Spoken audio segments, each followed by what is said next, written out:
What's up, guys? Welcome to Get a Grip with Kendall Roosing. We are here with Raquel Canuto. Super excited to be here on this episode. It's one I have wanted to do for quite a long time, actually, myself, because I find everything she posts online so interesting and so inspiring. So before we get started, Raquel is a 3-time no-gi world champion. She's also a 2-time gi world medalist, a hybrid Jiu Jitsu academy owner with her husband. She was an Invicta title contender and has 16 MMA fights. And not only that, but she was also a college All-American wrestler in the year that she wrestled in college. So really, really extensive background in combat sports. Also really interesting to note, though, that she's really made big transitions into the business world and has a lot of stuff going on in that area that we'll talk about later, and is very vocal about the roles that she plays. So it was really exciting to me to get you on, Raquel, because I think that you bring so much value into sharing how one can chase excellence at the same time as they try to keep some level of like grounded peace going on in their life and balance. So welcome. Thank you. Thank you for having me. Like I shared with you earlier, I'm excited about this podcast because, especially kind of like what you wanted to talk about. I'm like, okay, this is stuff I want to share. Like, I don't feel like people really know me, especially now, like 30-year-old, So thank you for having me.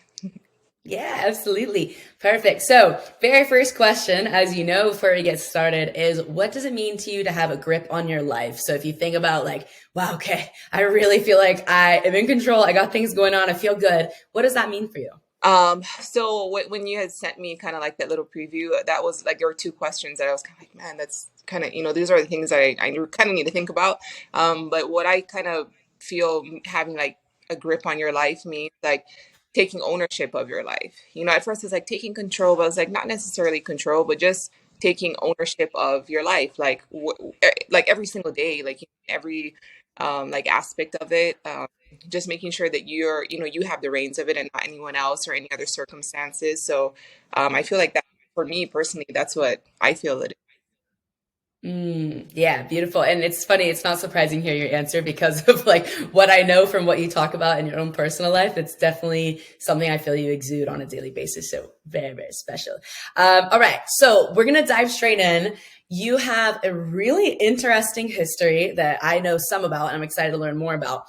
10 minutes is not a lot of time, but can you try to give us approximately a 10-minute version of your life story so that listeners can kind of know where you're coming from when you answer some of these questions later? Yeah, so I was born and raised on the west side of Oahu. So like anyone who kind of knows where I'm from, like it's one of those things like when people say, oh, where are you from? Like, why not? Why? Because like already like, oh, like, it's a rougher side of the island, like known for fighting. Like most of the MMA, like the successful MMA fighters or like even like the UFC fighters, like at one point, like all the UFC fighters that were getting in, like all the fighters that are getting into UFC are from that side of the island. So you basically like are raised boxing or raised playing football or both, So, it's known a lot. And nowadays it's a little different, but back when I was in high school, it was like riots every day, fighting.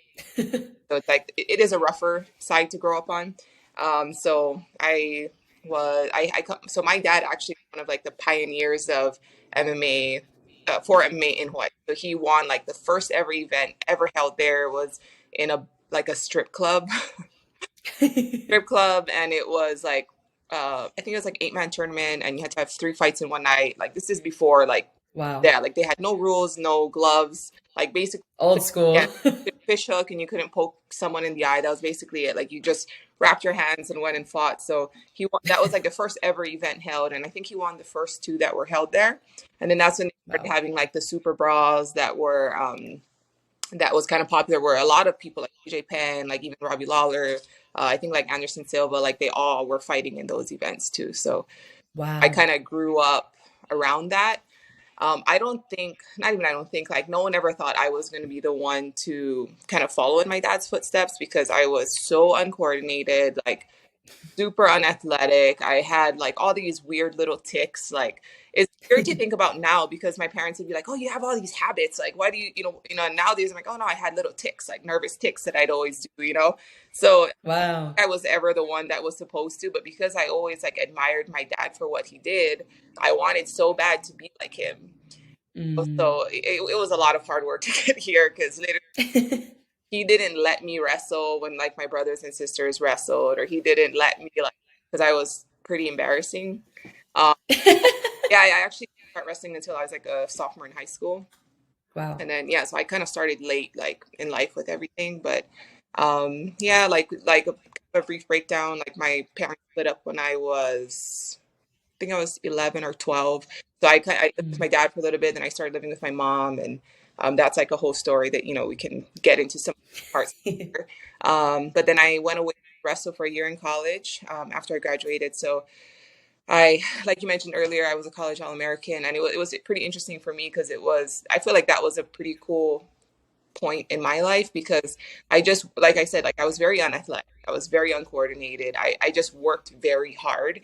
So when I actually made All-American at Olympic weight class, so like, I mean, you're familiar with, Wow. there's still all the girls that are like on the US team or even like winning all those big tournaments, they're in college wrestling as well. So I did get to wrestle some of the best girls at the time, like in that tournament. And what else? I was supposed to go to a different school to wrestle, but I ended up coming home that summer and I never went back. And that's when I started fighting MMA. Because I was like, well, if I'm not going to wrestle, or actually, my dad, he sat me, you're not going to go back. What are you going to do? Like, you have to have a plan. Like, my dad's very like, you need to do something. Like, you can't just like do nothing. Float. Yeah. And he literally was like, well, if you want to fight, you're going to fight in like 3 months. And I'm like, you know? So, I was training, and then he actually got me a job working construction with him as like a laborer. So I was basically just supposed to be like cleaning up the job site while they're working. But I basically did everything he did. Like I just Wow. so like I built like how not I built like I was I couldn't tell you how to do it, but I've helped to like build a house from the ground up. That was the first job Wow. on, and we did like a bunch of like restaurants and stuff too. So I did that for about a year while I was starting MMA. So I had like 3 amateur fights within, I think it was like my first one was in November and the last one was in March, and then I pro in June, and it just kind of just spiraled from there. But in 2014, I ended up moving here to Las Vegas to fight MMA. But it was kind of in that transition where I was starting to do jiu-jitsu, and I was really like I've already fallen in love with jiu-jitsu. I started at the end of 2012. So then this was like in August of 2014. I came here, started training at Drysdale, and I was only supposed to be here for a month. And after that month, I was like, man, if I go home, like I'm gonna hate myself every single day knowing what's here. So and like how much better the training was, how much more opportunity I had. Because I ended up just asking like the people I was staying with. I was like kind of serious but joking, like, hey, can I just stay here and live in your haha. And Yeah. they're like, yeah, you can stay here. Like we're never home. And I was like, really? Wow. I can? They're like, yeah, I mean, you can stay here. So then I ended up like calling my dad. He sold my car for me. And like said, I think I made like $4,000 or something from selling my car. Like it was an older Honda. And we like went home for a couple of days, packed all my stuff up, brought it back. And then that weekend was in Ogie Worlds. So I ended up like going there. I won my first like world championship. I won the Open as a blue belt. And Wow. 3 weeks later, I had gotten a call from Invicta for like a last minute fight. Sorry, I know this is going all over the place, but kind of just like No, it's perfect. Yeah. and because I was like, I really had no plan. I had no car. I had no plan. I was just like, I'm gonna live in their guest bedroom, figure it out. I was borrowing like a friend's car at the time, so then I ended up going. I won that fight in Invicta, and then I Wow. the bonus as well. So I think I had like $2,800 left or something like that from selling my car. When I came back, like my auntie's neighbor was selling their car for $3,000. So I was like, okay, now I have this money from the fight that I can live off of for a little bit. It wasn't a lot of money. And buy a car. So at least now I got some wheels. I can take myself to train. It's like that just fighter life of like always figuring out a little piece, a little piece, a little piece. Right. And I mean, at the same time, I was fighting MMA, doing jiu-jitsu, and kind of just figuring it out. And then, I mean, a lot of you guys know, like in 2016, I'm at Renato, and I mean, I know all of that, but that's kind of like my history in martial arts, I guess, like how it kind of all happened, and how I got here today. Wow. Wow. Incredible story. And it really resonates with, I think, so many people, like one little piece at a Yeah. time getting figured out, usually out of bare necessity. It's Yeah. like, I just have to do this. And Yeah. this is the only thing I can look at directly in front of me. And then I'll think about my life Yeah. later. Um, for a lot of people who don't know, or maybe they haven't been following you on Instagram for super long, the rest of the story, so to speak, of course, there's so much that goes on, but you met Renato in 2016. And then give us a brief overview of like 2016 to now, as just far as like kind of the big steps that you've made and brought you to where you are. So interesting enough, I met him out in 2015, but we started kind of dating in 2016, which, you know, that's another story for later. But I was a purple belt at the time. He was a brown belt. And then, you know, we got married pretty quickly. But from then, I think that he got his black belt at the end of the year. I got my brown belt at the end of the year. And we ended up staying there at Roberts together until the beginning of 2018. And we had won, you know, he won finally his first world title. And then I think we both won the Nogi Worlds at the end of the year. And then as kind of a new black belts, we ended up leaving Roberts. You know, also that's a story for another time or later. Yeah. But and then we ended up joining Checkmat. So Renato used to be Checkmat, you know, so Robert and Kabako were all Checkmat together. Left. Bushesha had come here to train he had come here for something. So we all got together and trained. And it was like right after we had left and we didn't know like what we were going to do. Like that was one of the main things. It's like, we didn't want to leave and like be doing things behind Robert's back, like making plans just out of respect. Right. So then I think it was maybe like 3 or 4 weeks later, we were like, man, we have no clue like what team we're going to be a part of. Like we already lost the Pan Am, or we were about, you know, we were going to lose the Pan Ams and all of that. So then Bushesh was like, you know, I want to set up a meeting with you and Leo and like, let's see about you guys coming to check me out. Like if it can for you guys. So we ended up meeting with Leo and I mean, you know, he answered like the questions that we had and we liked the way that he answered them. And we're like, okay, I think that this will be a good fit for us. So basically Renato was just kind of going back to his original team anyways. And yeah. I was new for me going there, which was like insane. It was like right before the world. So I'm like, me like having to go for 1 month to train with, it was like Kaka, it was Nachi, Enzi was there at the time. And then there, you know, like Gabby came to like a bunch of people. And I'm like, I'm the new girl. I'm not, no idea what to expect, you know? So it was like 1 month of just like every single day felt like I was going to a tournament. Yeah, for real. But then, yeah, so then shortly after that, we opened a gym with Venom. They brought like Venom training camp here to Las Vegas. And it was supposed to be in California, but because Renato and I were already here, they decided to open here. So we started our program there. And I think we were there for about 2 years before they shut down. So we ended up opening our own gym last year. So we've been open for almost, or like a little over a year now. And that's where I'm at today. Wow. Wow. Yeah. So you guys have really built such a strong, I would say a strong history and like a legacy in Vegas in this period of time. And now having your own gym, I remember being really excited seeing all of your stuff coming up about you guys opening your own gym. And it's like kind of such a amazing culmination of so many years into this beautiful thing you have. Thank you. Yeah. Amazing. All right. So now the audience knows you fairly well. So going into the next questions, and this is for you and the audience, you have a really multifaceted entrepreneurial lifestyle. And so sometimes it's hard to separate life and career, right? Which we'll get into. Yeah. So I'll use life and career interchangeably. So going into the first question, I know you have a lot of roles and responsibilities. Can you list them out and just talk a bit about balancing like your major, if you can even remember all of them right now? So like my main role is like first and foremost, I mean, and this is maybe not first and foremost, but obviously like I'm going to say like I am a wife and I am a dog mom, which is like the most, those are the things that matter the most. Because after my career, I'm going to have my, you know, when I'm done fighting, when I'm done, like when I'm retired, I'm going to be sitting on a beach with him. So I take my role as a wife very seriously. And also with that, I mean, I am like, if you know me, you know, like how much I love my dog. So those that I always put first, you know, not nowadays. I think they're all kind of pretty even, but there's always going to be that, like, I need my home life to be taken care of before anything else. And I'm a full-time athlete as well. I manage his career, which nowadays it's been a little bit more, I don't want to say difficult, but it's been a little bit more demanding because now he's going to be going into MMA to very, very soon. So there's all of that stuff. But I manage like every part of his career, from seminar, Wow. any scheduling for a damn haircut.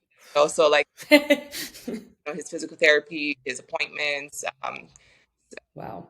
what was I going to say, like sponsorship and all of that. Like I even write all his contracts and all of that. That's all you Yeah, all the time. all the Wow. That's huge. time. And I also, I manage our gym. I'm also a full-time instructor at the gym as well. I teach Jiu Jitsu mainly for the beginners and for the kids and for the adults. But now Renato and I have been swapping more, like sometimes he's doing beginners, sometimes I'm doing advanced. And then I also teach like fitness classes there. And then I am also a fascia stretch therapist. So I have been practicing more again now that I've been making time to do that. So that's kind of like my main things, you know. And the plant And mom. I know you're. I got back from being like away for a month, and it was kind of funny because my thing was like going off one day, my little camera, and Yeah. in and out of town and out of the country the last month, and then I like, what's going on? I look at Renato trying to water my plants, and I'm like, that's Oh. awesome, thank you, but please don't overwater. Thanks, but you don't really know how. But then he called, I did one, but can you tell me how to do the rest? I'm like, just don't touch them, don't touch them. That's so sweet, though. Oh, it's interesting because this is something that I find so fascinating when women like I love what you said about making your home life such a big priority because it is foundational. It's like first things first. If that's not taken care of, it's really hard Yeah. to focus on the rest of things. Yeah. But some people who are not in relationships like this may not understand, like, well, man, Yeah. why are you doing that in one direction? It's not being done in the other. But Yeah. I mean, obviously you can speak on this a little bit. What I assume or what I've heard from you before is there is so much give and take that's interchangeable that you can't necessarily just see on the table. But that little example of like, well, he called me to try to figure out Yeah. the plans. It's definitely both ways. And I mean, when I got with Renato, he was 19, 20, and I was already 5, so I am older than him.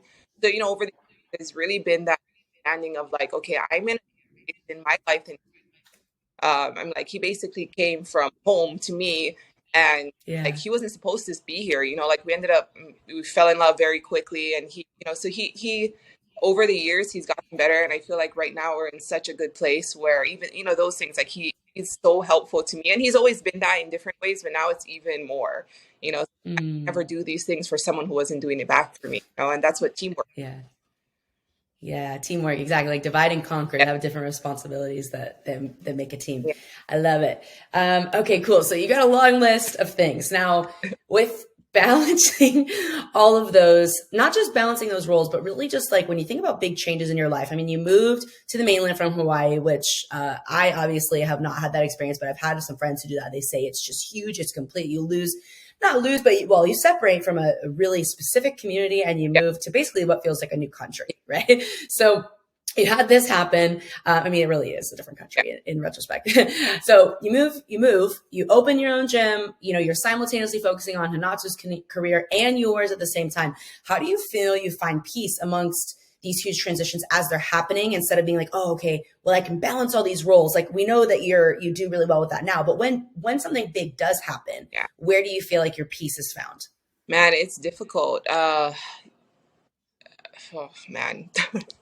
You're like, where do I start? Which one? They're talking about some of these things, but it is difficult. Like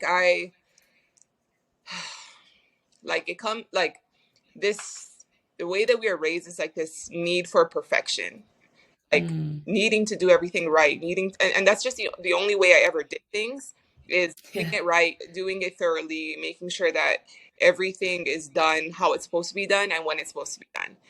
So I've been kind of like realizing that, like how much, like this year especially, like how much it really affects my peace, because it even gets to the point where like I feel like I'm constantly reevaluating myself, and I'm constantly like where am I, what can I fix, how am I treating myself?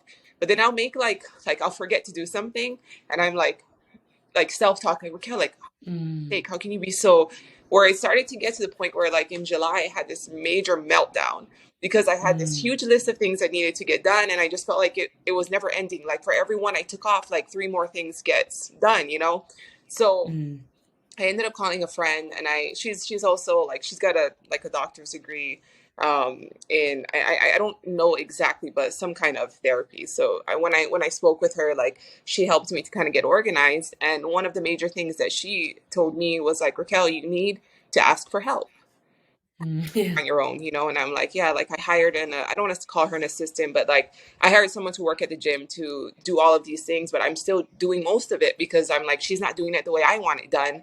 I'm like, okay, so why Right. did I hire her, you know? Uh, so I feel like with my piece, like was one realizing that I do need some help. And then also like delegating people to help me, which I know that doesn't necessarily answer the question. Like when you say find your piece, No, it does. that, but it was really just that, like making sure that I'm not doing this alone. Like I can't do this if I'm Mm, trying to do everything alone. All I'm doing is stressing myself out because it is a lot. And maybe yeah. outside I make it look easy. Like it really, like sometimes it makes me so upset when people are like, "You make everything look so easy," and it's not easy. Okay, like it is not easy. Like, Yeah. I'm constantly like my brain doesn't stop. So I feel like from July until now, my peace has been found in that, like delegating people to do things. And even like at home with Renato, I'm like, I'm going to do everything. Like, I don't ever ask him for help. And I'm like, no, Mm, help. Like, I need you to put a load in the wash. I need you to fold it. And he's always more than happy to do it. But I just want to feel like I'm making everyone else's life easier. And all I'm doing is making my life harder, you know? So that's been a huge help for me is like, one, asking people for help and delegating, like, okay, I have an assistant to help me. I have a friend with this skill. Hey, can you help me do this? And then, also at home, like just asking Hinato for more help. And with that, like I found myself feeling way more relaxed and not feeling like, man, it never mm, ends. Like my brain never shuts off and the list never gets done, you know? So that I feel like mm, that's been very helpful for me. I don't know, yeah, that's so. but that's really No, it does. like, Raquel, you need to understand, like, yeah, you can be superwoman, but like I can't do it all. You know? Like if not, I'm never gonna feel like at peace because nothing ever like there's gonna always be something that comes next, you know? Absolutely. And it's interesting when you talk about that breakdown. I think a lot of people learn this lesson through big breakdowns of that nature. I definitely have had similar experiences myself. And then what I realize is I'm like, well, okay, but if I continue on this path, not only do I not have peace, but then I'm not really able to like one, give my best version to myself, but then also the people in my life that are close to me Yeah. they're not gonna get my best energy because I just don't have capacity Yes. for them. So then going back to first things first, it's like, what do I need to leave capacity for? Like what's so important? Exactly. And that's kind Mm, of like I mentioned to you is like it's been like a very big transition for me lately. But with that said, like having help makes me get these things done earlier. And then like lately I've been making more time to have a coffee with like have coffee with friends, like sit mm, at a movie with Hanato or and like it just allows me more time to spend time with the people that I want to be with, you know? And I feel like that's mm, also been a part of my piece is like finding that balance because I'm always like work, work, work, work, work. Like, for a long time, it's like you don't deserve to do these things until you've accomplished this. Like yeah. true. Like every day I'm accomplishing things. So with that said, like my peace also comes from like being with the people that I love. So like making more time to have downtime with my dogs or have downtime with Hinato. Or, Hmm. like Hinato used to say, like, you always go and have coffee with your friends. I'm like, that's my little bit of peace. Yeah. Like meeting for an hour or two and just kind of like talking and like just that fellowship. Yeah, yeah, beautiful. So finding peace in that and like really I think making that a priority Yeah. is such a when you're going through these big transitions, I mean going back to some of these huge ones like moving or like focusing on someone else's career entirely or switching sports over and over, opening an academy, it's like, man, we already know that people that are doing that, like you are such a high achiever, you're constantly working for the next thing and you're like feeling like you're putting all this on your shoulders, but at the same time, like you are so deserving of making this other area a priority too. Like, I think one thing one of my mentors told me that was so valuable is she was like, Kendall, your default is never going to be to like accidentally get too lazy. Yeah. Like your default is the other. Yeah. So the things you plug in to keep you more balanced are almost always going to be the things that slow you down a little bit. Yeah. And so it's like that worry that high achievers have, like, oh, I haven't done enough, I haven't deserved it. It's like, no. Like you're never going to be Yeah. that. Don't Yeah. even like, don't worry. You're not going to go there. That was, yeah, that like a few years ago, that was like a big realization for me because I'm like,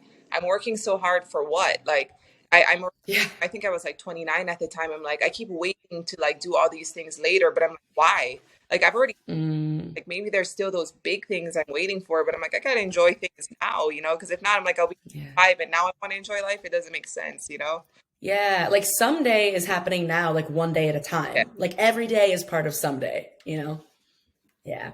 Amazing. Good. I'm glad that you've made that transition. I know it's always a work in progress yeah, as far as like constantly readdressing it and adjusting it, but it's good to be in that yeah. place. So shifting to a super exciting question, what is the biggest highlight of your life that you're most excited to tell your kids? I don't know if you plan to have kids, but if you do, Yeah. or your dogs or your friends, or like what's your most big highlight Oh my gosh, my biggest high. for the story of the biggest highlight? I don't even know. I feel like that like those. I don't know. I don't know. I think those moments are still gonna come. I feel. Yeah. I feel like. I mean, I've had so many like good things, but I don't know. I, Mm. I might have to. Life is the highlight. Yeah, Yeah. the little moments. I honestly like I know it sounds like I'm being so like, but I think every day, no, it's truly like, but maybe I have to come back to that question. Yeah, we'll come back to it for sure. Like, what are the, it is funny, like what I actually, I if I and it's not even necessarily for me, I feel like one of the changing moments for Renato and I was the first Kasai, because Mm, Renato was still very much. that was Yes, crazy. it was like he was a new black belt, and we both fought on that card. But I feel like that was a thing that like catapulted us together. Like not just, it wasn't just him winning on his own, but I feel like I also had a pretty good performance then. And then Hmm. when we both won the No Worlds as black belts for the first time. But I felt like that time in our life was such a special and like unique time, because it was like, okay, we've been working so hard for something, and this finally kind of gave us like a little bit of a reward, and things just kind of took off after that. So it's like we will always be like, Kosai is not even they're not even having shows for years now, like because they were in New York, and like New York got hit so hard by COVID. Yeah. They still sponsor Hinato. Like they sponsored him for the last couple. Wow. They really are like a family to us. Like whenever Rich. There was a big grand prize for Kasai, right? What was it again? Oh, I mean, they had one, I think that was like 15,000, but for the Grand Yeah. 1,000. But at the time, nobody was paying That's what I was gonna say. At the time, that was like huge. Like, no, that was unheard for of. Yeah. matches, and but that was a grand prize before. But then they really took care of him too, for like individually super fights, and even now like they still sponsor him, like Mm, for like the last 3 years. So I wow. feel like that was one of like the moments of our life that I was like, okay, like this here is finally a reward. You know, Yeah. that like the whole experience was like, I remember we were sitting the morning of, we were sitting in, and you guys gotta understand, like Hinato and I were never like, we had to figure out how to be here. Like we didn't have money, didn't have anything. Like just if, like I always say, like I'm not supposed to be here. Like we're not supposed Hmm. to, like we figured here, so we were sitting in and again, like I'm a freaking girl from Hawaii. Like I about traveling. Like the fact that I've been to so many places is like insane. Um, Yeah. but we were sitting in Times Square, and we were having coffee the morning of the of Kasai, and we were just drinking coffee, and we looked out, and it was starting to snow, and I just started crying, and I'm like, Oh. where? And I'm a freaking like, I was this poor kid from Waianae, and I'm sitting in Times Square, and it's freaking snowing. In every movie, like Christmas Like a movie, yeah. park, and I went outside, and I'm just like, hit out the. I'm literally just like crying, like looking at the snow, like, oh my gosh, there's snow. So I feel like those are kind of the moments, like I can't, like when we do have kids, Mm, I'll probably tell them about those that night, because even just the oh, performance and everything, down to like how the final match was a decision, and he had to like go to overtime, and I don't know if there was like one or two overtimes, and it was just yeah. like a wild night. Oh, that is so beautiful. I'm so glad you told that story. Like that movie moment is for real. Yes. Oh, so good. Okay, so amazing. Now, thinking about you've had a pretty crazy year. So post-COVID world, we have this crazy, you open a new school. You guys have both, he signed with one. I know you guys have had like some big developments within your career. What do you do to like when you look back on your biggest lessons or realizations, I know we talked about you needing to prioritize rest or not really rest, but like help, Yeah. delegating and getting support. What are your biggest realizations after, you've come so far, you've had these long years, and now having this year looking at it and be like, man, like this is some of the coolest shit we've ever done. Like I'm not supposed to be here. What are your biggest lessons after going from one thing to the next? You can do anything you want to do. Like, Mm, even opening the gym, like we kept saying like every year, like we're gonna do it next year, we're gonna do it next year, we're gonna do, like, like, oh, we're gonna do it in 2 years, and 1 year passes, okay, 2 more years because COVID happened. yeah. But even just that, like, you, I know it's such a cliche thing to say, but just for everything, like I've been learning that now, because again, I've always had that mentality, like I'm not supposed to be able to do any of this. So like every time something would happen, I was like, oh crap, I'm here. Oh crap, I'm here. Oh wow, look, this happened. But I'm Yeah. like, now, like, so even when I'm talking to, like, I have a lot of friends that are younger than me, I'm like, why not? Like, why not you? Why Right. doing it? Like, if Someone's going to do like it. Yeah. a t-shirt for $130 from an artist and you're an artist, why aren't you selling Right. your art on a t-shirt for $130? Yeah. It's those little things. Like, even sometimes I'm like, we have a gym and they're like, that's so amazing, and I'm like, I don't even realize, like, oh, Raquel, like, you guys opened the gym with your own money. Like, we did Hmm. have some investors who, like, we started with our own money, and then they invested in the business, but we've already returned all their money in full, which is amazing. Wow. But it's That's huge. like just a little, like, in case we needed it, fund that we kept for a year, and then we paid everyone back already. I mean, there were like two people that we paid back, but it was like we started Hmm. the gym with our own money. We right away was making money. And like, why did we wait so long? Why were we so afraid Yeah. to be like, okay, Raquel and Renato, you guys are some of the best black belts in the world. You guys have proven over and Hmm. over. You guys are, I mean, I'm still learning as an instructor, but I'm like, I always speak so highly of Renato. He's an amazing instructor. Like, he's super technical. He's very involved. He loves what he does. And I'm like, we have something to share with people. Like, why don't we bet on ourselves? So Mm. stretching, like, I got certified back in 2016, and I just kind of always put it on the back burner. Like, oh, who's going to want to come and get stretched for me?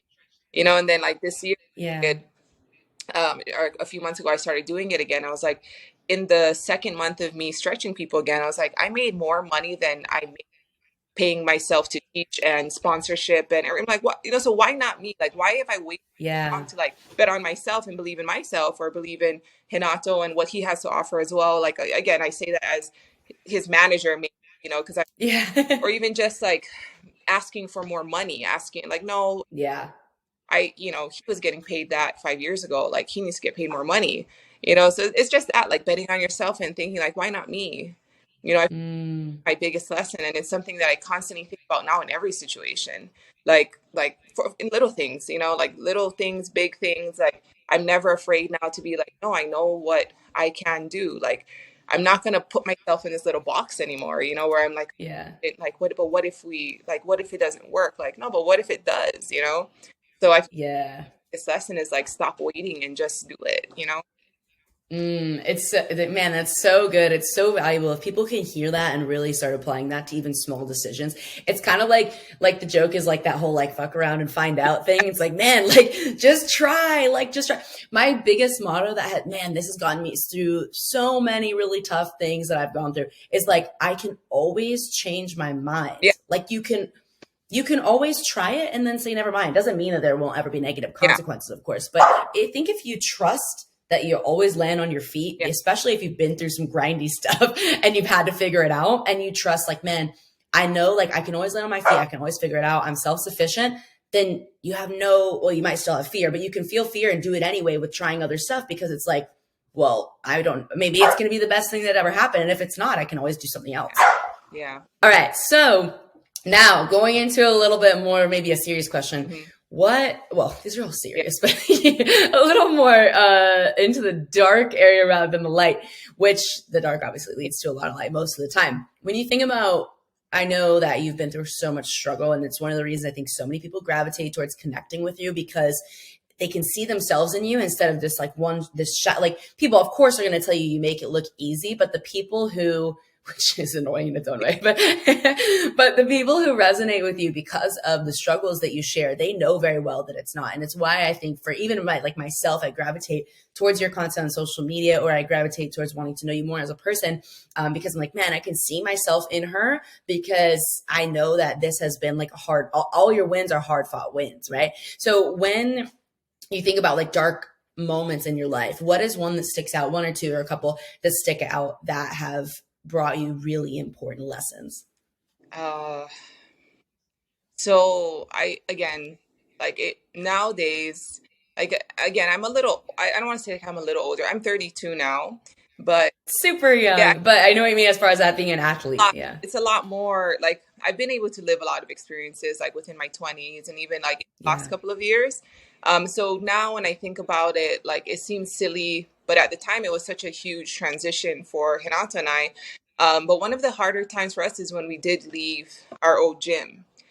Mm, Again, like Renato and I were, he was 21. He was 21 and I was 27. I just turned 27. And we had absolutely, and again, like it was almost like coming back to where I was when I moved here. It's like I had no plan. So we had no mm, plan. Like we had barely, I mean, I don't want to say we had barely any money. We had just made that money on Kasai, but it's like, you know how it is, like you make a chunk of money and you have to make it last until, and you're yeah. always figuring it out. Seminars, privates, trying to, do all of that. But it's like, okay, we were living in a home that we were renting out all the other rooms to people. Hmm. And they were all from the gym as well. And it's like, we're in Los Angeles Mm, where our only friends is from the gym. I'm from Hawaii. He's from Brazil. We're here in this place. Like, we don't have anyone, yeah. and it was also like, okay, when we did leave, it's like, we don't want to make, we don't want to leave without a plan. I mean, we don't want to with a Mm, plan because we don't want to be disrespectful, but we had so many issues before we left that Renato was just like, besides all of that, he was like, I need a team that's competitive. Like, I want to be a part of a competition team. I want to have a coach that's there coaching me. I don't want to be like figuring it out, you know. yeah, he needed a specific focus at Yeah, the time, for sure. I know how good I am, but I need a team that's going to make me better, right? So I Hmm. feel like that was one of the times of our life. Like again, it seems silly now to think about it, but there was so much turmoil when we left that it took us to a Mm, very dark place because we were like for sure. nothing, and we're like this young newly married couple. We've got no money. I mean, not no, Hmm. we don't have like an income, you know. Yeah. Share a home with four other people.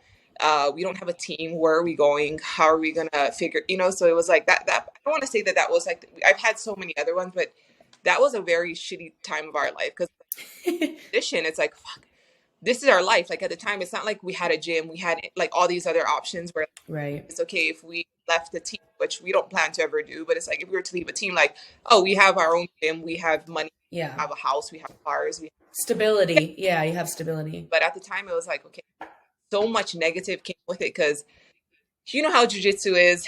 I love jujitsu, but it is very culty.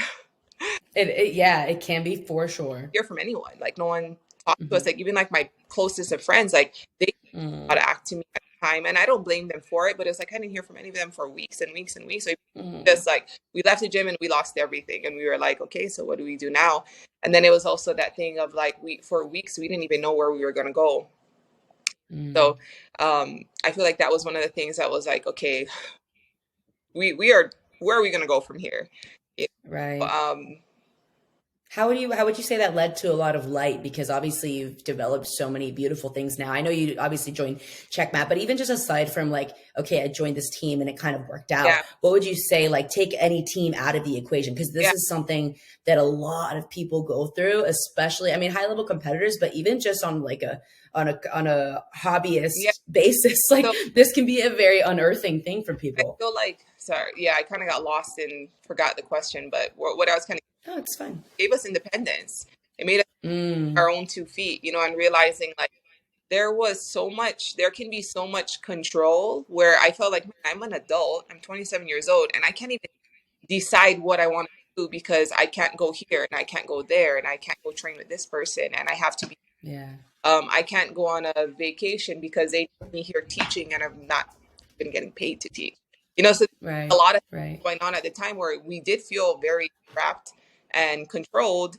And so it was kind of like that feeling of like, now we have our independence. Now we can think for ourselves. Mm. Now we can make decisions. And it was still scary because it's like, shit, we were expecting like, okay, naively, we just want the Nogi worlds as black belts. Like Renato wants Right. brown belt. Like people are going to want us. Yes. Aim. And it was like almost like, Flow Grappling, we were kind of actually thankful that Flow Grappling had posted. I mean, and there were people did try to talk to us and ask, but then like no one really had like, not that we were looking for an offer, but we were like, okay, like we're in Las Vegas, like what are we gonna do? Like Yeah. we know there's no major team here, so then there were a couple of people who wanted, but it was always like, oh, you need to move across the country and teach here so that now you can have some benefits from it. Or there were other things like, yeah, if you come to this team, but then we have all these rules, and we're like, shit, like we just from a team like that, like we don't want to have to deal with that anymore, so then I feel like it just helped us to stand on our own 2 feet. Like thankfully we ended up with checkmat, which was awesome, but I was like, it gave us our independence where we're like, okay, now it really, like I feel like that was like the catapulting thing for us to be like, okay, like we need to start thinking more like business people and not like athletes, because Yeah. our livelihood now depends on it, so Yeah. after we moved up, we ended up moving out of that house because again, everyone from the team was living there with us, and things weird, Mm. and we were like, well, we don't want to be a part of this anymore. Not I mean, there's a lot of stuff that came into it, but I'm like, we had maybe about $10,000. Mm-hmm. It's not a lot of money. And we were like, we have no job. Technically, we have no job. We have no credit. Like I had never made any bill. Like I always paid everything cash. So I'm Wow. like, we have no we have no job and we have no credit. How are we going to even get into an apartment? So Yeah. out shortly after we left the team, we got an apartment. I was like feeling so bad because Canato's 21 years old. He, moved here to a different country. He's having to take care of a wife, and we also had a dog at the time already. Like that was like world's win high. Like 2 days later, I'm like, look at this dog. I want a dog. He bought me a dog that we got to feed too. So then and like at the time, like 5 years ago, this was or yeah, 5 years ago, it's very hard for athletes to do this. Like now, Yes. much easier to do. 5 years ago, it was not easy to do this. Mm-mm. So then even that is like, okay, he got us into an apartment. And I remember like, because we had none of those things, like we ended up having to spend so much money on like first and last month's rent, plus the deposit was basically an extra rent. We had nothing to fill the apartment with. We had no couch, nothing, so we had to do Yeah. all these things as well. And I think at the end, I didn't tell Hinata, but I'm like, we have like $2,300 left now. And I'm like, Yeah. that's enough to pay the rent next month and buy some groceries. But I'm like, holy shit, like what's going to happen? And Yeah. the thing about that was I didn't say anything to him, but that next month he was going to go fight on Kasai. He was going to go to like the Grand Slam, or I mean, sorry, to the World Pro and King of the Mats, or some, there were like a bunch of Wow. on. So for people who don't know when they're listening, so you're managing all the money. He's not really having It's to worry yeah, about that. it's still that way. He has no money and I have all of it, and I'm like, I think that's a good thing. Yeah, you're like, if I'm the one managing and paying the bills, I'm the one doling it out too. Oh, we're gonna always have money. So you're managing things. He's about to go to these events, for people who don't know, who are like some of the only paying events at this time, especially like 5 years ago, almost nothing paid. So these are some of the only events that you can actually make money at. And a lot of athletes go into these knowing that they have to Yeah. make money to pay their bills, and that pressure, they crack and they lose. So you didn't tell him, is what you're telling me. Yeah, yeah. I think I only recently told him like a couple of years, maybe like a year or two, the time that we got, Wow. and I was like, we spent so much money, and he probably had an idea. I was like, we spent so much money. I was like, that we had like $2,300 left, and he was like, really? Yeah, like kill it now, so it doesn't matter. But like, Yeah. So but he did know like he needed to make money, and I feel like if you talk to him, he always say like anytime there was money on the line, he always made sure like he went hard, because he was like that's the only way we made money at the time. So then it was just funny because he didn't win any of the tournaments within that 2 weeks. He didn't win the super fight, but it was like he made a little money here, a little money here, a little money here. And then like at the end they were paying out like $5,000 for like submission of the tournament. So he had like this super cool submission on Clark Gracie. Mm-hmm. So then at the end of the month, like I hate talking about numbers, but it like me now it's so different. No, it's great. It People, was people, I think it's enlightening for them yeah, to hear because everyone just thinks like different things. So the clarity is great. I love it. yeah. I appreciate it. Like he made like a little money here, a little money here, a little money here. And I think we had like a seminar or something. And in that month of April, he made like $20,000.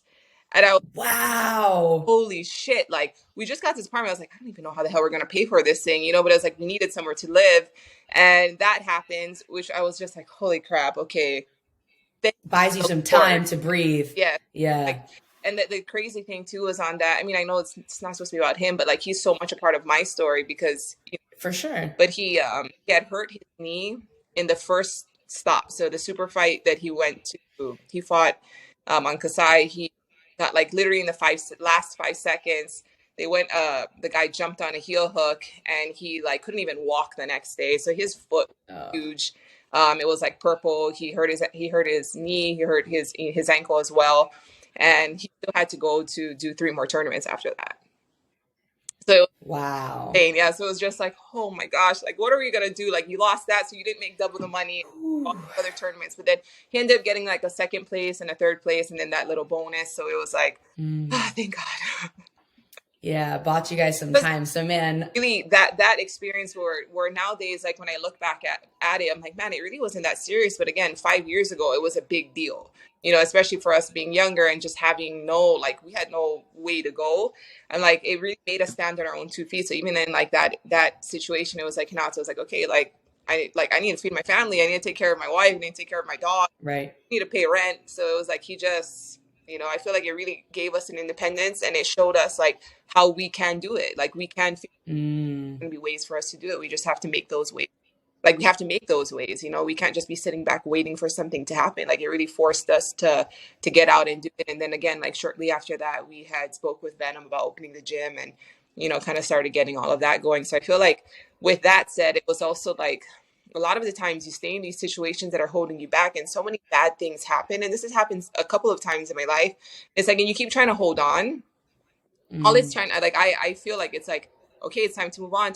You ignore all the signs, and like things just keep happening. They get worse and worse and worse, and you finally let go of it. It's like so much more is left there for you, or like waiting for you, Yeah. not left, but so much is waiting for you, and I felt like it was one of those things. So when I talk about like how it was a dark moment that led to so much light, it was exactly that. We ended up in a team that was super supportive.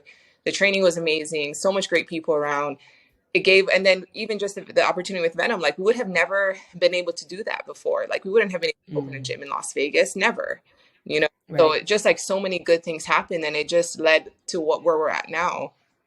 Man, it's so amazing. And it really reminds me of what you said earlier about like just trying it Yeah, and see what happens. And like, I mean, you kind of, especially in your case, and I can relate, you have to go through these dark moments where you're forced to stand on your feet and figure it out when you think you have nothing, or you do have nothing, or you have close to nothing, and it's very scary.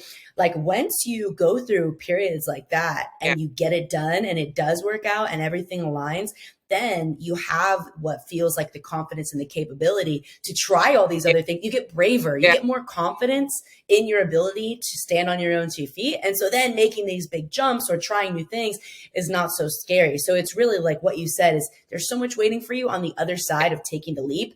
And when you're constantly like, I think the lessons in life are so cyclical, right? The same things show up in different bodies and different situations yeah, over and over until we learn the lesson. yes, But you get, hopefully, if you're paying close attention and you have enough people to help you and talk about it with, and you're being conscious of it, you get faster and you get better.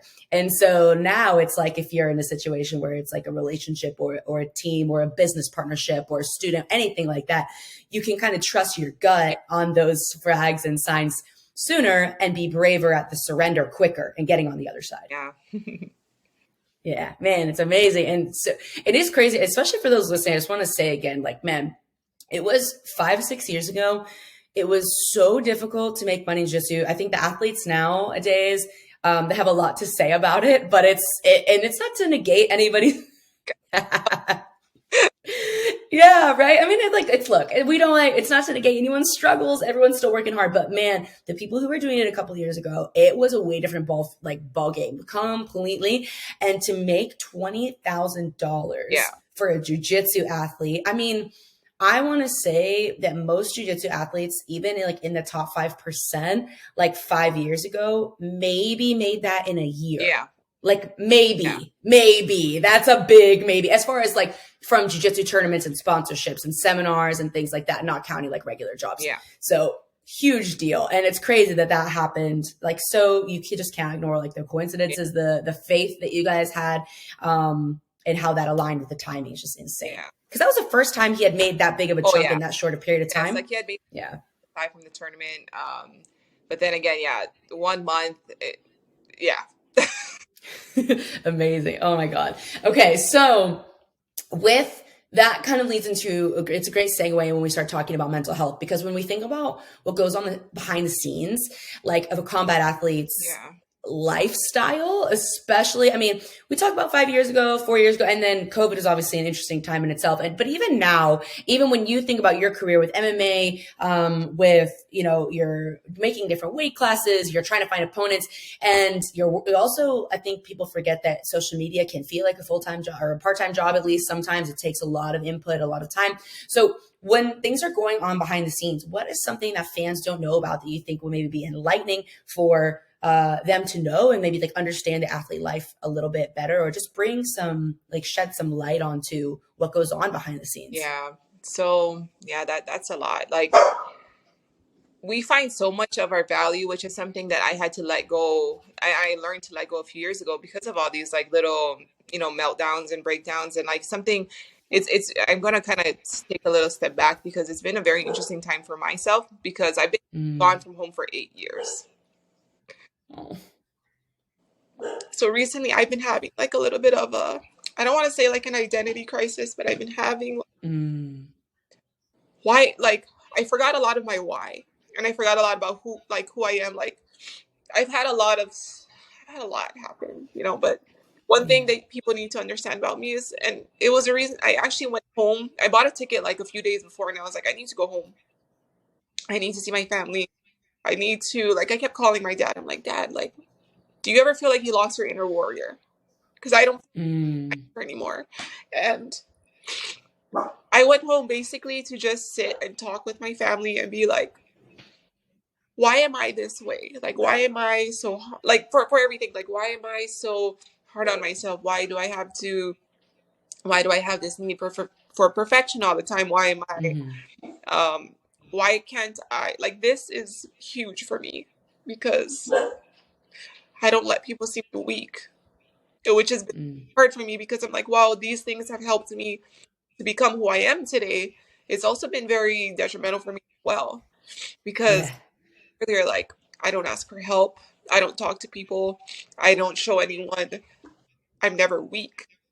So when I went home, I spent a lot of time, like, my dad was raised by a very old school Hawaiian dad, which, if you know anything about Hawaiians, like, especially the old school guys, like, you, like a story that I care about my dad is my dad is one of 6, and he had 5 sisters, so he was the only boy, and he was the second child. So his older sister was raised basically like a boy as well. And she's a woman that I really, really admire and look up to as well. A lot like my dad too. But this summer when they had their house built in the homestead, the summer that they had their home built in the homes, like, it's a Hawaiian homestead, but there was like nothing. So you had to build everything. And my grandpa dropped them off that summer every single day, him and my oldest auntie. And he worked in Pearl Harbor, so it would take him about 35 minutes to get to work. He dropped them off early in the morning with a sack of lunch and a little bit of water. And they built the moss rock wall surrounding their house and the cesspool for the dogs, or for the, the cesspool for the home, but also for the dogs. Like, they were going to make kennels for the dogs and stuff as well. So he dropped them off, and it's hot as hell there.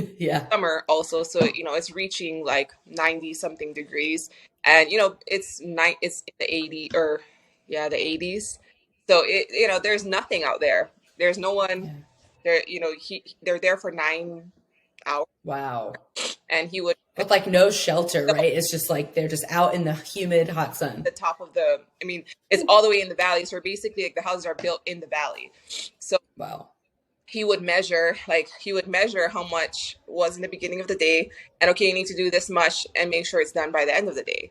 So like that's the way my dad was raised. That's the way that because that's how my dad was, But um so basically, like, I went home. Sorry, no, I'm kind of getting off track, but I went home because No, it's great. I need to remember who I am. I need to remember like where it came from. I need some questions answered also about why I am the way I am. Why do these things stress me out? Why do I do this? Why do I do that? So then I just sat down for hours with my aunties and just talked to them, and just like watching their mannerisms, because like personally, I just needed to like figure out why I react the way I do, why I do things, because I've been gone from home for so long. And it's hard because even as a coach, like, as a coach, it's like I coach this way. And Yeah. I'm still growing as a coach, but it's like I coach this way because I was parented this way. And I was also coached this Yeah. way. And I know I'm kind of getting off track a little bit here, but No, but you're when you're going home, you're talking about like it's all connected. You're branching off into different areas of things that make you who you are, and that's really brought to like the front lines of what people see, but they're not seeing the behind the scenes of why you are who you are, and you had to go get reminded of that yourself. myself as well, because again, I'm here where I'm like, I don't want to say that I'm not around people who are like me, but I'm not, and Right, it's different. to anyways, yeah, so just that, like, kind of like I was around my aunties, which I was like, they're such strong women. And even when I like these two, like my dad's two oldest sisters, have been through hell. Like they have been through like some things that are just like it's a lot to even think about it for me, like knowing that I deal with a lot, but like not like that they've been through so much. They're Horrendous still stuff. Yeah. standing. They're still standing. They're better than they've ever been. They kept their families together. They took care of their, it just, Wow. so being able to sit with them and just be like, okay, I am the woman today because of these people, So Right. it was also hard for me because it's like we are never able to show weakness. That's just Yeah. your ways. You can't show any weakness. You can't be. And these are also, I went to Okinawa and I spent some time with my brother. We also had this conversation too. It's like you cannot ever be weak, So it's been hard because my whole life I've held everything in. Like I don't allow anyone to see even like a glimpse of me being weak, which is fucking hard. Yeah. As an athlete, when you put so much of your life into what you do, and you live for the results. So Yeah. like for a long time, my value was winning or losing. When I won, I was on this high. When I lost, I was like, man, I suck. Like maybe Yeah. like why can't I figure it out? Why can't I win? Like how come these people make it look so easy? Like I'm doing all this work, and why like you literally feel like a loser. Yeah. Like your highs are so high, your lows are so low. And I've been to like a lot of dark places, like in the past, especially like when I lost the belt for Invicta, and I worked so hard, and I'm doing so well. And then I remember just having like the girl got hurt, so then we like it was supposed to be a 7-week camp. It ended up into a 14-week camp. By the time I fought, I was just so Burnt. burnt out. Yeah, it was majorly burnt out. I had no weight cut. I woke up that morning at 135. I didn't have to make any weight. And I fought, and I was like, I've been giving the last 13 years of my life, like even for MMA, I was 27. I started at 19. Like I've been giving, these last 8 years of my life or whatever it was to reach to this goal. And I was like, okay, if I won this fight, for sure, I'm going to be in the UFC now. I'm so close. And then you lose, and Yeah. you're like, it was such a shitty place. I'm like, I just turned 27 and I wanted to be done by the time I was 28. I had this idea that I would start a family by 30. And I'm like, now Yeah. I took a step back, and it's, so I feel like I went into a really shitty place, like a really dark place at that time. Cause again, we had just, we were already kind of thinking about leaving the team already too. So it's like, you reach these places and it's like, how do I get out? Like, especially Yeah. I couldn't turn to no one because no one can see me like this. Yeah. So anyone you're weak. And even at the time, I felt like I didn't like, even sometimes to this day, I feel like this year I've done a lot better job at it, but I wouldn't even like letting Renato see me weak. Yeah. I'm like, I want to make sure that he can depend on me, Views you a certain way too. Yeah. which it's not as bad anymore, but it's hard, and it's hard. It's like, especially if you can't talk to anyone about it, which has been like a big for me this year is like just that first time finally making it on. Renato for years has been telling me like, Raquel, you need to see someone. You need to see someone. Like he's all for like seeing a therapist or seeing a like he went to Yeah. a sports psychologist because he also wanted to figure out how to help himself, you know. So he's like, Raquel, like it was so helpful for me. Like I think, Oh. and we will get into fights about it because I'm like, no, no, like what are you trying to say? I'm weak. I'm not weak. And also like I don't need to do that, which it Yeah. doesn't mean it does that is not even what it means, you know. So I know I'm kind of going all over the place with this, but um It's it great. is hard. It's hard, especially if you know, or even not even having the means to get help. You know, Right. now I am actually going to start seeing a therapist, which I'm really excited about. But it's like it's something that we can't even afford to do, you know. So it's like it's, Yeah. you're an athlete who you're trying to make it, and you're going through all these highs and all these lows, and you can't even like figure out how to deal with it, you know. Right. So Well, it's interesting when you're, especially being an athlete, and MMA is I would say maybe even more so, at least from the outside looking in.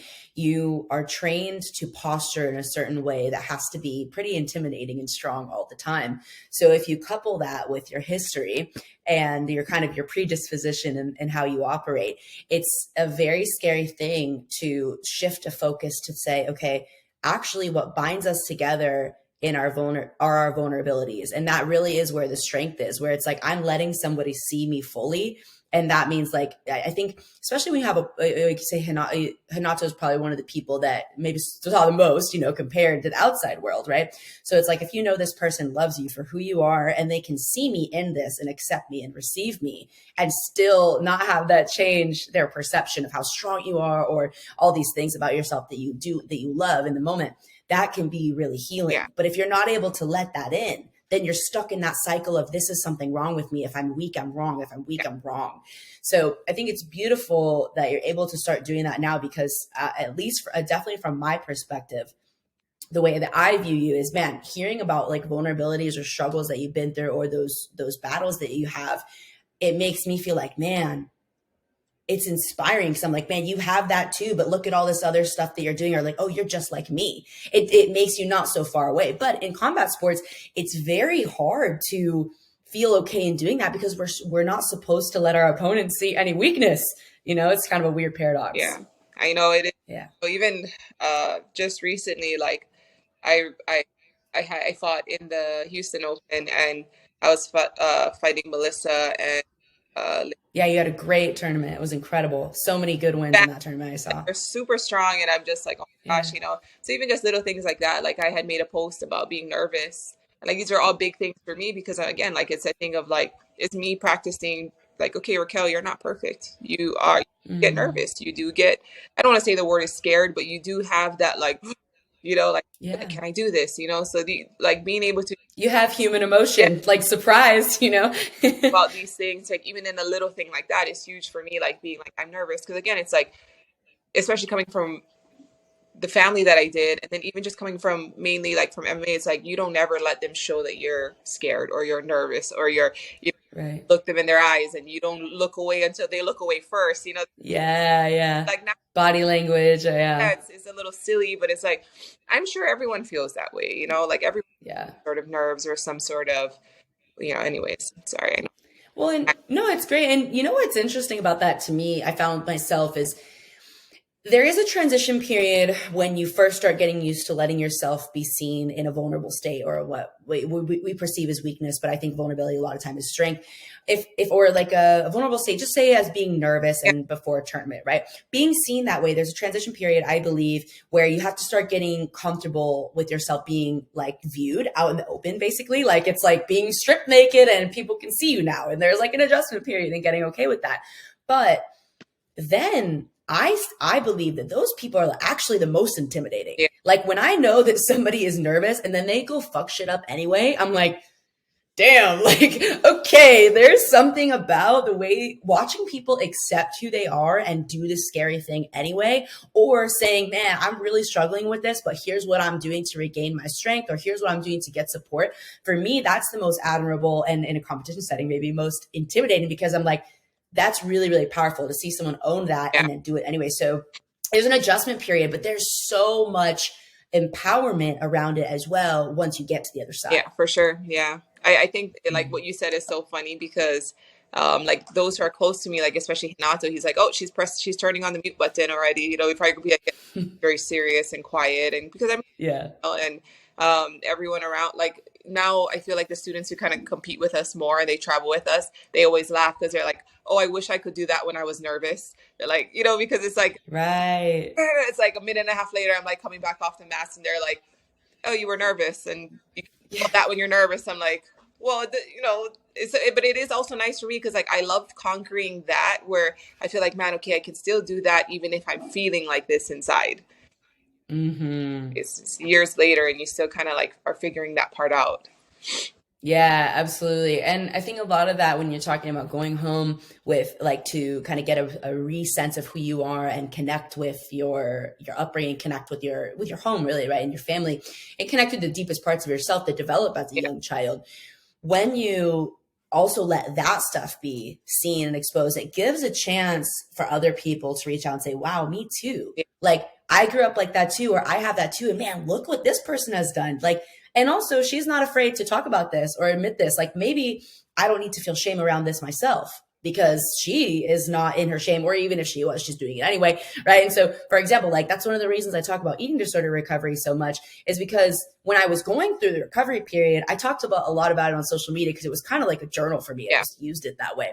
Now I'm not thinking about it all the time the same way, but I almost forgot. I was like, oh, it's really important for people Sure. to see this so that they can see themselves and be like, oh, I don't need to be ashamed of this. Like I can really overcome this. And it's something that I think people don't recognize the strength. Like I see so much strength any moment that you go into like a weakness or a vulnerability or an opening or a crack in the veneer because I'm like, oh man, like that's a real person. Like that's fucking cool. Like doesn't have it all figured out and it's really hard. And also like she does the hard things anyway at Yeah. the same time. I mean, And I it's incredible. feel the same. I felt the same way for years watching people do that from the outside. Like, man, I wish I could let go. I wish I could Yeah. just let go, you know? So, I mean, it's a process, but I'm trying, like, I'm really trying because it's hard. It's like it's, I don't want to say it's like an addiction, but it almost is of Yeah. on to that, like, for what though? Like, when I think about it, I'm like, for what? Like, for who, you know? What's it giving you? Yeah. Yeah. What's the benefit of holding on to it? Of it, like, why do I need people to think that I have it all together, or I can handle everything, or I can, like, well, what is it like, you know, nobody's going to see. Mm. It is kind of it's a process, but I'm getting there. Well, it's rewiring, right? It's a big deal. Like you're really rewiring the way that you were programmed growing up. And I think people use a really negative connotation with the word program. It doesn't have to be negative. It just Yeah, is. It just exists. It's a neutral, right? It's like I was programmed this way or that way. And because of outside, not just family, but school and different things that happen, right? So you're programmed one way and now you have this new awareness and you're trying to rewire it. And that's a big job because your brain is on autopilot most of the time. yeah, So it's a big decision. yeah. So it's late. Yeah, again, like I feel like I finally had that like moment in July where I was like, okay, things need to change. The last few months have been interesting because again, it's like trying to allow myself grace, I guess, or even Yeah. like room to figure out who Raquel is now as a 32-year-old than Raquel that, you know, before. You know, I'm married now. And even that, like, a lot of it has to do, a lot of it has to do too with like being better for the people around me. Like my students, like they deserve a better version of me. My Right. deserves a better version than me, and I mean overall, like I deserve a better version of me.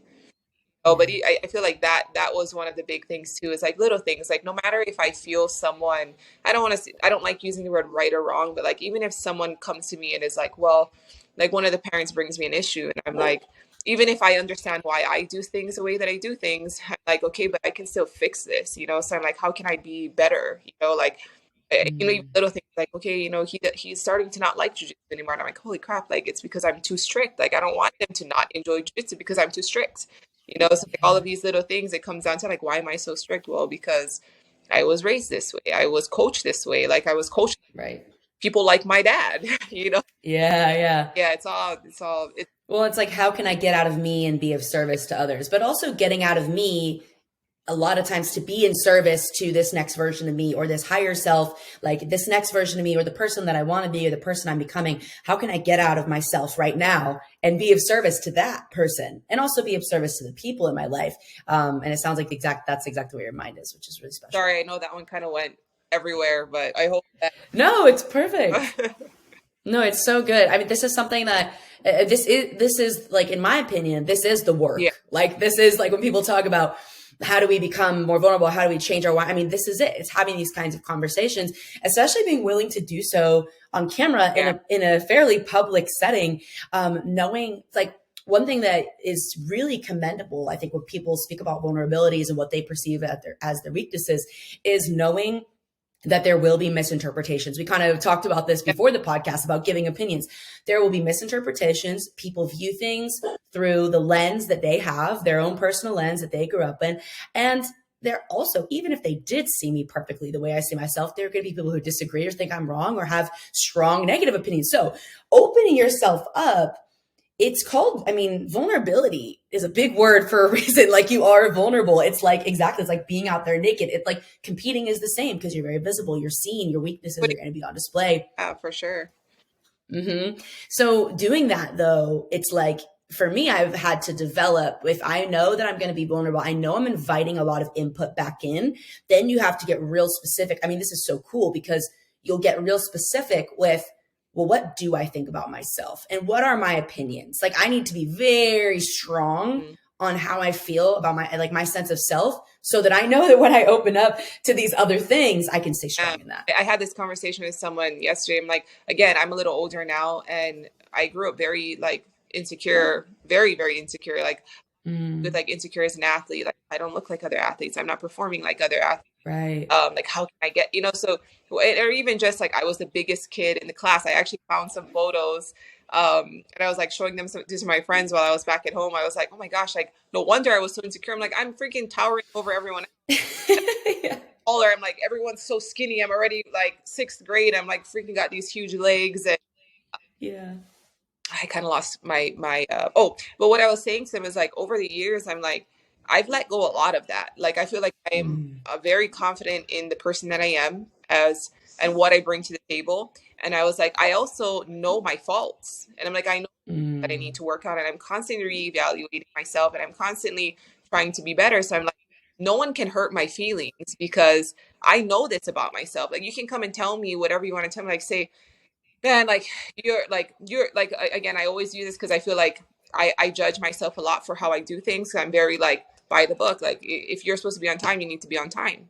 If like, why are you late? Why are you, why are you showing up class late? Or why are you, if we're meeting for coffee, like, it's just like these things. Yeah. And I'll judge myself for that, but I'm like, you can't tell me like that I'm too mean or that I'm too strict or that maybe I'm not like, because I already know these things about myself. Other things like, oh, Raquel, like, you're not this. Like, I already know that about myself. Like, don't use it as a negative because I already know, and that takes that. Like, so even opening up now, I'm like, when you asked me about it and you said some of the things you wanted to talk about, again, being at the place I'm at right now where I'm trying to figure these things out, I wanted to do it because I'm like, I do want to open up about this because this is going to be a part of the process of me being able to step into this new chapter for myself of being, again, more vulnerable. And again, I do still like my privacy. There are certain things, but I am a very private person as well, because again, like with the social media, like everyone can find out everything, Yeah. I do share some things, but a lot of my life is still kept private. But I do want to be able to be more open about these things and for people to understand that I'm not perfect. I'm not, and I want people to also understand me better, which is why, again, when you like kind of sent like a brief rundown of what you wanted to go over, I'm like, okay, this is a chance for me to let people, so. Man, well, thank you for doing that. I really appreciate it. I think this is going to bring so much light to so many people. It's definitely been really inspiring to me as someone, like, I would say that I have probably a different lens to view you through than most people because we have similar paths in some way. And even for me, I'm like, oh, the whole time you're talking, I'm like, wow, this is so powerful. So I really appreciate you being open to do that. And I know that it's not easy, especially when you're getting kind of used to practicing with it. So it's a big deal. Thank you. So, closing, we have a last two questions, and this one I'm really excited to find out. I'm so curious. When you think about the next 15 years of your life, what makes you the most excited, or what do you get like really happy and excited about? So soon, Renato and I are actually supposed to be trying for a baby right now. Ooh, I've never been the kind of person that wanted children. Like I always say, like actually, I always explain it like I never wanted children and I never not wanted children. It was just something that I just never thought about. Like I didn't ever really see myself as a mom or not as a mom and just being, yeah, alone forever. But late, neutral. yeah, I feel like now I'm getting more excited about like again, I'm 32 now. Renato's 26, so it's super weird because like he's still at the beginning of his career and he wants to like he's going to start fighting MMA soon. So it's like we're at such different places in our lives. Yeah, But I know like also with our careers, like we get to retire. Like we never really retire. We're going to still be working and doing other things yeah, like competitively. Like I think like within the next 10 years, like we'll be kind of retired. So like what I'm most excited about is like just being able to enjoy more doing more things, like not that I'm not doing it now, but it's like Renato and I have this plan to, again, it's still kind of like up in the air, but again, I'll be yeah. hopefully having children. We are gonna wait a little bit longer, but I'll in about 2 or 3 years we'll be starting a family, and we have Mm, one or two kids. But like the things that I'm excited about is like recently we've been talking about like where we're gonna raise our kids. you know mm, Vegas, we'll probably always kind of live here part time, but like where are we going to raise our kids? Like we want to be near the ocean. We want to be yeah. somewhere closer to the ocean. And we've always, since we were first started, got together, wanted to open a coffee shop. So like, Oh, I feel like because we get to retire earlier, like before it was like, oh, we were going to do that when we're like in our late, 50s or something. But it's like in the next 15 years, like we will obviously still be doing jujitsu, teaching it part time or whatever it is, but being able to just raise our kids and like see life through their eyes, like those are the things that I'm thinking mm, about a lot. Is like everyone always says like when you have kids that you get to see like you get to like live life again. And I feel like because of the things that happened when I was younger, like I don't even remember a lot of my childhood. So I'm super yeah, excited for that because I'm like I think that we'll get to kind of again like experience life differently, like especially for him, like his whole life was jujitsu. So it's like how yeah. will he be able to like be a parent and like live life through with them like in a different kind of way. I don't know if that makes sense what I'm trying to say. It Either does. Yeah. way, super excited, and I feel like we are gonna probably like fast track that whole coffee shop idea. Like I it happen within the next 5 years, but like just being able Mm, to do something different.